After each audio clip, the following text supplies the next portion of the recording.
So here we go. A typical Wednesday, going up the Midtown Comics, 42nd Street, Times Square location. This week has been pretty short, but at the same time, there's a lot of indie stuff, and those indie issues that you're gonna see. There's only two. There was a third one that I had, but I forgot to pick it up. So here's Bloodline, her first solo series. Picked up the main cover. I did not pick up the variants. There was a lot of great Avengers, but I didn't choose this one. Miles Morales, you can't go wrong. Got this graffiti cover. And I was disappointed with the Silver Surfer. So I grabbed the main cover. The variant really didn't appeal to me. I thought I picked that up. I didn't, but almighty, here it is. A lot of printings of the genies, and I just decided, to move on away from that stuff because I have enough copies. So hopefully, if you want one, there's plenty, and the value of each one of those copies, I don't know. It's kind of in limbo for me to understand the value of those comic books. The first printing will always be the most valuable. This is a spoiler alert. Plot lines will be discussed, and first appearances and deaths will be brought up on this episode. Thank you. Here's my order of purchasing priorities. I have 3 of them when buying new comic books every Wednesday. The first priority is key issues. The first appearance, the death, or a conflict between 2 popular characters would be considered a key issue. Second priority is the story. And the third priority is keeping within a $35 per week budget. And hello, and welcome to another weekly episode of February 1st, 2023 comic book releases. This week has been very limited. There wasn't a lot that I picked up. However, this week had a lot of really good independent stuff, so you're going to see a few that I grabbed. In addition to that, I'm sorry to be posting these so late. I just started a new job, and at the same time, it's kind of delayed me with so many things that I had under my belt, besides this YouTube channel, which I basically do this out of just pure fun and pure connection to all those out there who are interested in learning about how I choose my way of picking comic books, because for so many years I've been collected since I was a kid back in the 80s until the 90s when the Image started appearing and the comic book craze went nuts. I literally just, I was just a kid at the time, and I didn't care about that. I only cared about Liefeld and Jim Lee and Todd McFarlane art, but I did not know that those books were just going to sort of drastically go down to only come back up. But other than that, I've gained a certain amount of experience collecting books, because there were many times I run into books that I bought for $1.50, $2.50, $10, $30, and then I'm buying it again for 50 cents. So the market does go up and down, left and right. But the more important thing is to set a set of guidelines, standards that, you read the book, you sell it, and you get books that obtain value, and you base it those books, and usually it's the first appearance of a popular character that will be the number one reason why the book will obtain such a great value than others. And like Miles Morales was only out since 2015, 12, who knows, but that book had gained so much. The first appearance of Miles Morales gained so much money, as much as Walking Dead 1, then Spider-Man. I mean, Spider-Man could go for about $18,000. It could go for $15,000. It could go for $5,000. But that book is rare, and, that book was even before the Comic Book Authority, or during the Comic Book Authority's initial start. So that being said, that's my experience on how I choose these comic books. I choose them for first appearance, I choose them for story, and sometimes these stories are more personal to me, and I like those things, and to me that's definitely, I would like to have that in my collection, and I take that personally. But also the first appearance is an opportunity, because when you buy these books, they go away, and then when you go hunting for them, they're like 30, 40, 10. They could go so high, but then you could get them so low if you just keep hunting. And there were many times where I was trying to get this one comic book. I thought it was going to be impossible. I got it for $1. But I knew it had potential value, and I knew it didn't have a very good it won't get a great CGC grade. But that being said, whenever you get the opportunity to buy a comic book, you could buy for the first appearance of a character, but you should also buy for its story. I used to buy for the art in the late 80s or early 90s, and that was a mistake because The Walking Dead issue #1 taught me so much of my mistakes of how to choose a comic book. And The Walking Dead taught me about the story rather than the art, that the story will make the whole art come together. Art is important as well, and it does have its factors. A lot of individuals think that covers are much more valuable than story. That's not true.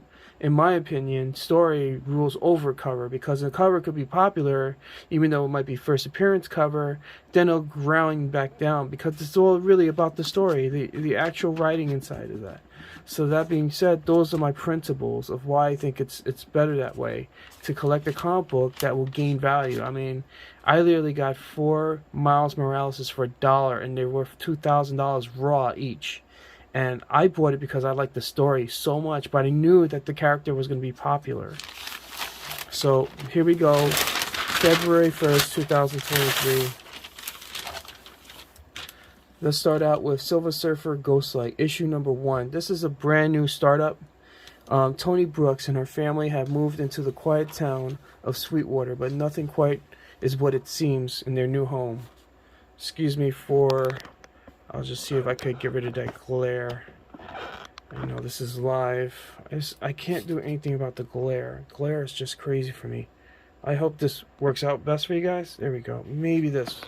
That's Tony and basically her family getting accommodated in their uncle's home, which they think he has passed away. And other than that, sorry guys. Sorry for this delay. I technically did work on this before I started filming, but unfortunately not everything goes to plan when you do a YouTube video. So let me shift this up here again. Glare is the hard thing I have with my videos, but I hope this helps. Okay. What mystery did Tony and her family unravel that would call upon the Sentinel of Spaceways, the Silver Surfer, and who or what is Ghostlight? Eisner Award winner John Jennings and artist Valentine Delardo, who also did Pitch Black, introduced a new Marvel superhero 54 years into the making. Now, this comic book started out boring as heck. And honestly, I think it's a slow hitter. And once I read through the story, I felt, okay, yeah, sure. And all of a sudden, the mystery started unraveling, and I felt that now we're talking. And, that's literally what it was trying to do. It was trying to start this new introduction of this family that basically that took over their uncle's house who passed away. We don't know who he is, but believe it or not, this is him. This is the character that they took over his house. But believe it or not, they do not know that he is actually connected to the Silver Surfer, who basically came over to say who disrupted him. The resting place of Al Harper, their uncle. So even though the story is a slow lackluster, the value of this comic book is going to get a little higher because this is the character right here. Now, there was 5 variant covers. Is there a second printing? No, there will not be there is a second printing of this cover. It is actually, the cover will look like his first appearance, which is this cover. So this is his first appearance. This is a bunch of first appearances. Actually, the whole family, this is their first appearance. So that's what second print cover is going to look like. And that's his first appearance as Ghostlight. I like this comic book. I like the story. I know it's a slow burn. The art is fine enough. I mean, I like the part where the kids go and they basically... I like her connection to her uncle before the whole event, but I like where they go and they make they just go and, they start staking out, places and touching things they shouldn't touch, and then all of a sudden, problem happens. What kid would not do that? I like that they did that in the story, because kids, we like to explore things even in the littlest places, and then when you find a underground laboratory, excuse me, stuff is gonna happen. So that's what happened, and they triggered an event that just literally started with Ghostlight, who is their uncle. I think it's a great story. First appearance of Tony Brooks, Josh Brooks, Sombra Solomon, Donnie Brooks, Jaden Brooks, Mrs. Brooks, Hattie Mae, and Dr. Bratton. So basically a ton of a new story, new characters here. I think this is great. A lot of people are giving it some mediocre, between 3.5 to 4 stars. I think it's a good start for now. We'll see where it goes there. The artwork is what it is. Like I said, the story does it, and the artwork does it. It's simple, but the artwork does it. So we'll see where it goes. But I'm gonna tell you the truth about the variant covers, and I was disappointed with the variant covers. I just felt like some of the variant covers were not special enough to go where I thought it would go. Meaning they weren't cool enough for me to buy. So that being said, I just think that this main cover here was really awesome. It looks beautiful. The Chechario variant was available to me. I didn't take it because I didn't like it. There were some other good variants as well. You got the Terran Clark, Planet of the Apes. Who cares? That's what I think. Some people might like that stuff. I don't. I like it more about the characters, and I like it more about portraits. So other than that, this to me was the best cover. Let's move on to the next one. Here we go. We have Avengers, issue number 65. I got the variant for the Infinity Saga Phase 3 with Thanos obtaining the stones before he snaps everyone out of existence. So let's get to it. Avengers Assemble Part 6, The Secret History of the Avenger Prime. Here's the most important Avenger in the multi-universe. He has spent his years manning a watchtower at the heart of all creation, but all by himself. Now his story can be told, which is most of the story is his story, as he suddenly finds himself no longer alone, but instead surrounded by unbelievable gathering of heroes. And believe it or not, that person is a Loki. How ironic is that? I just think that's pretty intense. It's a great story, I think, of how he tells it, even though a lot of people don't believe him. There's the Prime Marvel, who is also a Loki, and Miss Flint. So I said that name wrong, but sorry about that. But other than that, the story was great. They bring more characters in here. So here he is bringing in more characters from Universe 616. This is just crazy. This is such Marvel craziness. Look at this Vision. He literally has just a spine, holding his upper torso. Is it worth it? I love this cover of the Infinity Saga from the Marvel Cinematic Universe, and I just thought, it's pretty cool. I got it for the cover, but I got it for the story too. I just think there might be some appearances I'm not aware that they are first appearances in here, but if not, it is what it is. I like the story for my collection. I like the comeback on how he tells the story who Marvel Prime is, and it's really a Loki. Let's go to the next one. We are going to Daughter of Blade, Bloodline. This is not her first appearance, believe it or not. This is her first series that was planned since last year. Her first appearance was literally in a free comic book, which was the Avengers X-Men #1, Free Comic Book Day 2002. So, here we go. It's in her blood. Brienne Brooks is a good kid no matter what her teachers say. It's not her fault she's developing vampiric superpowers and at the undead want to brawl. And if problems at school aren't enough, Brie's got a wild ride ahead of her. She's about to discover she's the daughter of the infamous vampire hunter, the Daywalker known as Blade. Now, I'm going to tell you something. This book was... It's like a teenager's TV show from the WB. I felt that this was okay. It was an okay book. Let me zoom that in for you more. And I liked it. And the variant covers did not impress me at all. The story was okay. I think there's a first appearance. I don't know who this is, but most likely Whitney.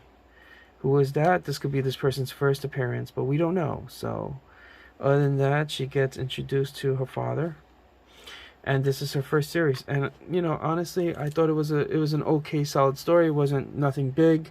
It was not many reveals. Maybe Whitney might be her first appearance. We don't know. She's not even cataloged yet, so maybe it might be her first appearance. But the variant covers are really cool. They got a regular blank cover, a blank variant. There's a lot of covers. The wolf variant wasn't my favorite, but they have a version of that, which is a 1:100 ratio. They have an edge variant. There's about a total of about 12, 13 variants. Also, there was a Zulo variant, which had a cat sheathing a sword, and I wasn't really fond of that either. So I just went for the many first times with the main cover, which was so cool. I love this cover. I think it's great. It shows how Blake does hold it as well. It looks so pretty dope, as I would put it. So without a doubt, I took this cover that has so many copies out there right now, and I stand proud with this cover. Though it's not going to gain so huge of a value, even though it's like not her first appearance, it is her first solo series. Other than that, I think it's pretty cool. It might gain value, I would say 10 years down the line, maybe 7, 5, depending if they're going to make a movie about her or add her into the cinematic universe, which I think is kind of too early at this point because Blade hasn't been established. It's going to take 5 years to establish Blade into the cinematic universe. Let's move on. So is this going to have value? It's going to take a long time. It is a full, I would consider her second appearance, right? This is her second appearance. So this will gain value, but at the same time, it won't rocket. So it's going to be a slow value burn, and maybe the enemy inside of this who is attacking her. Here's that person again, Whitney, will be an antagonist in the movie. Who knows? Not antagonist, but a villain. But other than that, I truly wish that they got 9 covers, and I just felt that all the variant covers did not hit me well.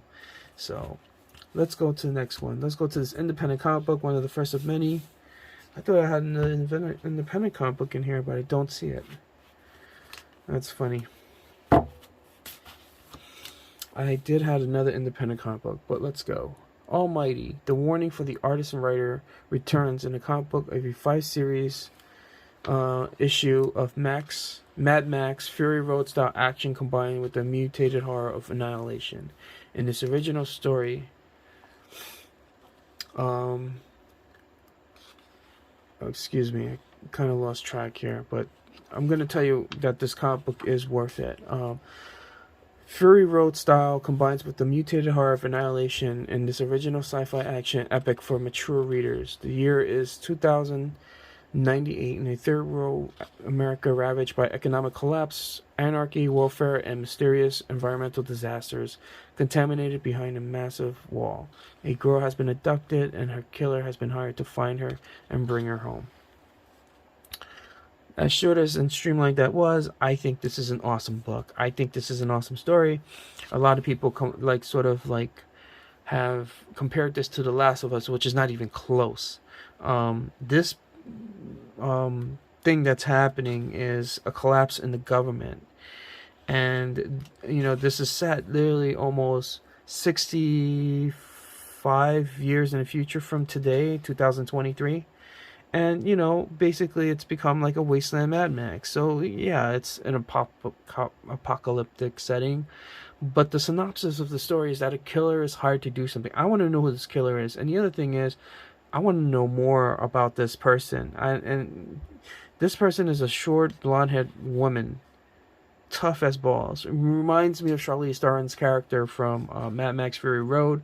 I forgot what they gave her. They gave her a name.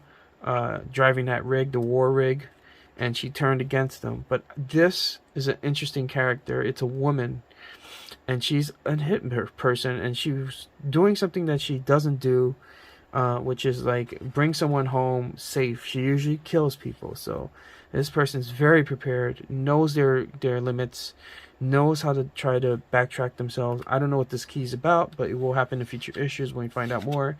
This is something worth definitely getting. I think without doubt they're going to turn this into a movie somehow, or a TV series. Hopefully they don't get too much from the source material, just enough to create what the source material cannot make in a story of a movie or TV series. So just like The Last of Us, studios are getting very creative with taking video games and comic book sources and sort of making it their own, but at the same time doing things that, the main material, the source where it came from, could be more explored. So that's we come so far with those things, and these are just concept ideas that came in books, and the rest in the movies could be so different but so much better. So issue 2 is coming away. I just don't know when that issue 2 is coming. I can't wait, and I'm gonna be honest with you, I would definitely want to get the next 4 issues to see where this goes. Just like some other stuff that I hope it really doesn't go downhill, but if it does, then it does. Spider-Man, Miles Morales, issue number 3. Let me get the synopsis for this. This one's a bit funky. Actually, this is kind of sad. Let's see what we got here. Here it is. I got the Stu Graffiti variant, fun one, and almost gone by the time I got there. But every time I say it's gone, there's more copies on the shelf, so I sound like a doofus. Trial by Spider, Part 3. She's a real rabble-rouser. For years, she schemed in the shadows. Now Rabble is finally ready to unleash an assault on everything and everyone Miles Morales loves. But why does she hate Spider-Man so dang much? What secrets from Spider-Man's past still stand to be revealed to survive her? First, Spidey will need to survive Scorpion. Miles can't even save everyone. So this book, which I not intended to buy, I'm glad I did. And the reason why I purchased it, is because Rabble appears in this in her full outfit. And I feel like this individual, Rabble, her origin story is in this comic book, which is really crazy. Not crazy, but I'm over exaggerating. It is really nice. It is everything that Marvel stands for. It's an immigrant story where Rabble comes from. Her parents come from the Middle East. They come from Jordan, Amman, and they met at a bus stop. They went to America. They had a kid. They had a business. The mom was sick with some sort of cancer, and her daughter was just trying to make things better, trying to fit in, and she ended up being Miles's classmate. And she somehow came up with a way to try to win the lottery so the family could not suffer anymore. But by winning the lottery, we all think that solves our problems with all this money. And so she loses her opportunity because of Miles, and now she wants revenge. So basically, this storyline of her personality, her revenge, to me is a top priority in this thing, and I think it's a great story. Honestly, I want to know more about her. I want to see her in the future of comic books, because she has a Tony Stark mind, but at the same time, she's like us. She's an immigrant. She's a child of New York City, and she's a student like Miles. And so having a enemy is like having a Harry Osborn, and she is almost like a Harry Osborn. I can't wait to see what they do with her technology. What those little chips that are hitting Miles can like form into like a spaceship, like a sort of surfing board. What does it do? I mean, they're crazy. They just break apart, attack Miles, pin him down so that she could do something to him. But I don't think she has what it takes to kill him. But we'll see. We'll see. I mean, this is a very cool spread. And other than that, definitely worth the money. This will be her second appearance, not her first appearance. Rabble's first appearance is actually in the last issue number 2, which I think is pretty cool. I do have that issue. But other than that, that is it for this week.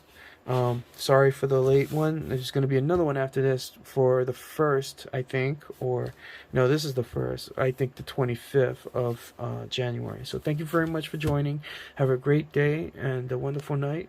And please subscribe and like. Take care. And thank you for listening.